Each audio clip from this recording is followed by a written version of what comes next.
What is up guys, welcome to Cerny Gaming. Hope you're having a great time with Elden Ring so far. If you want to help support the channel, then go ahead and hit those like and subscribe buttons and drop your questions into the comment section below. Today we are going to be checking out how to pretty much cheese Lichdragon Fortissax. This lightning wielding 4-winged dragon is one of the best designed bosses in the game in my opinion, and can pose a significant challenge to a lot of people who don't know how to take advantage of his moveset. We'll cover that in this video. Lichdragon Fortissax can be found at the Prince of Death's throne as the final boss of Fia's questline, which I suppose makes him a little bit of a hidden boss really, since you have to jump through quite a lot of hoops just to find him. Not only that, but before you get to challenge him, you'll have to contend with Fia's 5 champions, which can be challenging if you aren't equipped with a set strategy. Defeating Fortissax once this is done will net you 90,000 souls and the remembrance of the Lich Dragon, which you can trade for Fortissax's Lightning Spear or Death's Lightning, both very potent incantations. That's not all though, this boss is necessary to finish Fia's questline, which will ultimately unlock the secret and very cool Age of the Duskborn ending to the game, so it's well worth the trouble of finding and killing Fortissax for that reason alone.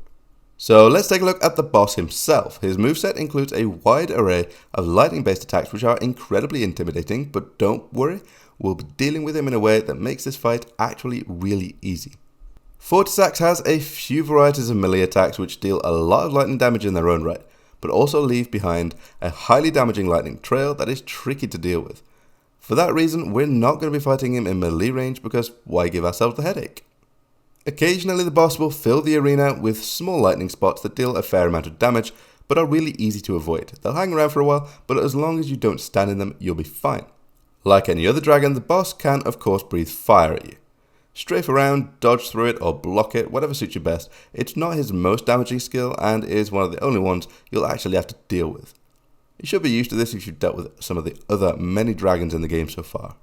When Fortissax stands high on his hind legs and summons lightning in his hand, he is about to slam it down in front of him and summon waves of lightning which will flow out in every direction. This is highly telegraphed and you just have to put some distance between you and sidestep the lightning, which is pretty easy to do. Sometimes he'll do this with lightning in both hands, slamming one and then the other, so there will be 2 lots of lightning waves. Still really easy to sidestep.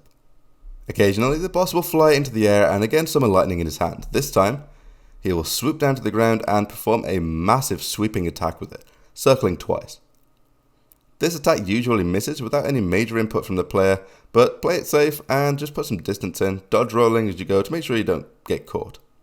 So with his wide move pool and devastating melee attacks, how are we going to deal with Lichdragon Fortissax? Well, the answer is simple: run away. For this we'll be using ranged attacks which are viable for every build. Sorcerers have many spells, as do faith builds, while dexterity builds have all of your standard bows, and strength builds can use great bows. Pretty much any setup can use crossbows as long as you two-handed, which won't really be a problem for how we deal with this fight since there's nothing dangerous to block anyway. We're just staying at a mid-range distance out of reach of the boss's melee attacks and wailing on his head with whatever we have to hand. He really isn't challenging at all if you fight in this way, because his methods of dealing with ranged opponents are pretty limited, highly telegraphed, and really easy to avoid, so we can take full advantage of this weakness by just staying away from him. And that's all that's needed to make killing Lichdragon Fortissax a relatively simple task. And if you do it like this, the fearsome undead dragon fought at the Prince of Death's throne may well end up being one of the easiest boss fights that you've come across. We'll take a look at the full fight now so that you can see how it's done. Thanks very much for watching guys, I hope you enjoyed the video. Don't forget to hit those like and subscribe buttons and drop your questions into the comments section below. Enjoy!